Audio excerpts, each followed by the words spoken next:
आज श्री ठाकुर जी को भी भीष्म पितामह कह रहे प्रभु आपसे बड़ा कोई चोर नहीं, आप सच कह रहे हैं।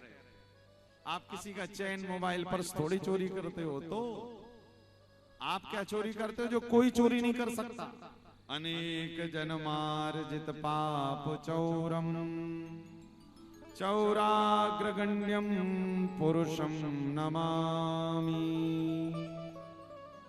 जीवन में याद रखिएगा, एक बड़े काम की बात आपको बता रहा हूं। हम लोग दुनिया में कर्म करते हैं रुपया कमाने के लिए। रुपया कमाने में कभी कभी पाप भी करना पड़ता है, झूठ भी बोलना पड़ता है।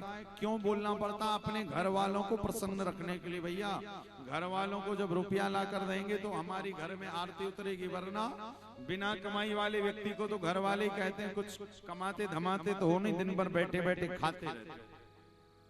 उसी समय समझ जाया करिएगा कि ये दुनिया आपको नहीं, क्या आपसे प्रेम करती है, आपको नहीं करती है। आपसे मिलने वाले धन से, आपसे मिलने वाले पद से, आपसे मिलने वाले सुख से जिस दिन दुनिया वालों को आपसे मिलना बंद हो जाएगा, उस दिन आपकी जय जयकार बंद हो जाएगी। ये दो शब्द हैं, आपको और आपसे। को मतलब जब कोई व्यक्ति आपको प्रेम करता है तो आपकी बुराइयों से भी वो प्रेम करेगा, और जब कोई केवल आपसे प्रेम करता है तो वो केवल आपसे जब तक उसको सुख मिल रहा तब तक तो खूब आरती उतरेगी। और जहां पर महाराज मिलना बंद हुआ, इसी कारण बड़े होशियार होकर रहना पड़ता है दुनिया में। वाल्मीकि पहले रत्नाकर डाकू थे, पता है ना कथा आपको। रत्नाकर डाकू बनकर बस एक ही काम करते थे, मारना लूटना, मार मार। एक बार नारद जी निकले तो रत्नाकर डाकू ने कहा मारो मारो, इनको भी मारो और इनसे जो भी मिले सब लेकर आ जाओ। नारद जी ने कहा ठीक है मार देना, किंतु एक बात बताओ, ये जो मारने के बाद पाप लगेगा ये कौन रखेगा? तो डाकू रत्नाकर डाकू ने सोचा शायद कोई पहुंचा हुआ विद्वान है, स्वयं गया रत्नाकर। रत्नाकर ने कहा कहो क्या हुआ साधु जी? बोले हमें मार तो दो, ठीक है, किंतु मारने के बाद क्या मिलेगा? बोले आपके पास जो रुपया जो हीरे जवाहरात पहने वो सब ले जाएंगे, घर वालों को देंगे, घर वाले प्रसन्न हो जाएंगे।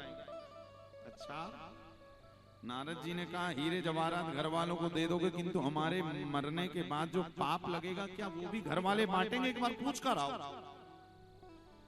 रत्नाकर ने कहा ये तो सही बात है। घर में पूछने गए, घर वालों से, पत्नी से, बच्चों से, सबसे कहा कि हम इतना रुपया धन कमा कर लेकर आते हैं। पता है जब बहुत पाप करना पड़ता है तब धन लेकर आते हैं। तो बताओ धन में तो आप लोग बराबर का हिस्सा रखती हो, कि हमारे पाप में भी हिस्सा रखोगी? घर वालों ने कहा नहीं नहीं नहीं, हमें तो तुम्हारे केवल तुमसे मिलने वाले केवल रुपये से प्रेम है, और तुम कैसे वो रुपया कमा कर ला रहे हो हमें उससे कोई मतलब नहीं। रत्नाकर के नेत्र खुल गए, दौड़कर नारद जी के पास गया। रत्नाकर ने कहा नारद जी घर वाले पाप बांटने तैयार नहीं है, केवल रुपया बांटने तैयार हैं। तब नारद जी ने कहा फिर क्या करोगे? हमें मारकर जो पाप आएगा। बोले अब आप बताओ हम ऐसा क्या करें कि हमारे सारे पाप कट जाएं। तब नारद जी ने कहा एक काम करो, राम राम कहा करो। क्या कहा करो? राम राम। रत्नाकर प्रयास करे राम बोलने का, किंतु मुख से निकलता मरा। क्योंकि जीवन भर हमने कल भी बताया था ना, मुख से वही निकलता है जो दिल में बसी होती है। रत्नाकर प्रयास करे राम बोलने का, किंतु मुख से निकले मरा। नारद जी ने कहा यही कहा करो। अच्छा, मरा मरा मरा मरा मरा मरा मरा मरा। क्या हो गया? मरा मरा मरा मरा मरा मरा मरा मरा। वही रत्नाकर क्या बन गए?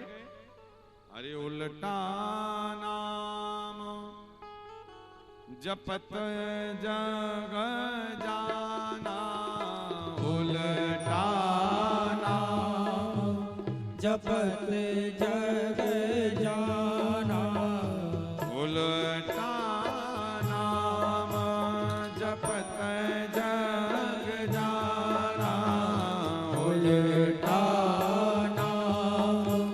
जपत जग जाना।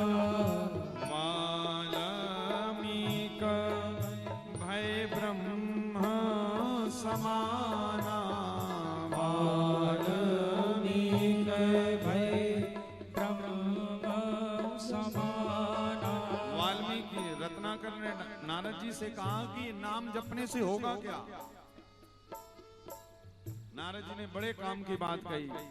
बोले जब हम, आपने देखा ना एक छोटा बालक 3 वर्ष का, उसके कोई दोस्त मित्र यार नहीं रहते, उसकी सबसे बड़ी दोस्त होती है उसकी माँ। वो दिन रात कहीं भी रहता है, बस मुख से क्या निकालता रहता, माँ माँ कहाँ हो आप। बस उसको कोई मिले ना मिले, माँ मिल जाए तो उसको लगता है दुनिया की सत्ता मिल गई। और 3 वर्ष के बालक की जितनी बढ़िया केयर माँ करती है दुनिया में और कोई नहीं कर सकता। तो रत्नाकर ने कहा कि ये नाम जपने से क्या होगा। नारद जी कहे वो होगा जो आज तक तुम्हारे जीवन में हुआ नहीं। तुम्हारी रक्षा पर भगवान कैसे करेंगे। करहूं सदा दिन की रखवारी,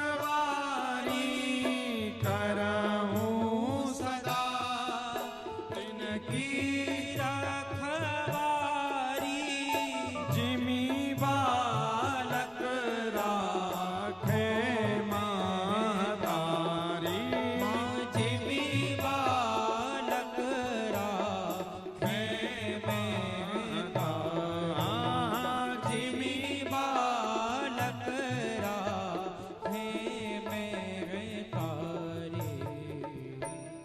करहूं सदा तिनके रखवारी, जिमी बालक राखे महतारी।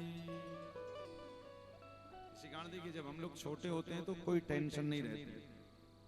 जब छोटे होते हैं तो हम यदि कहीं सफर करते हैं, बच्चेपन में जब सबने सफर किया होगा, तो कौन सा कपड़ा रखना है, क्या पहनना है, उस बालक को टेंशन नहीं रहती। सारी टेंशन माँ की रहती है, क्या पहनेगा, ये पहनाएंगे तो ऐसा लगेगा, वो पहनाएंगे तो, इसी कारण ये रख लेते। इसी प्रकार जब हम श्री ठाकुर जी के प्रपन्न हो जाते हैं, शरणागति भाव में चले जाते हैं, और एकदम देखिए आधा आधा वाला शरणागति नहीं, आधा आधा वाला कहे तो 50% ठाकुर जी पे भरोसा है भी, और 50% सोचते भी यदि नहीं हुआ तो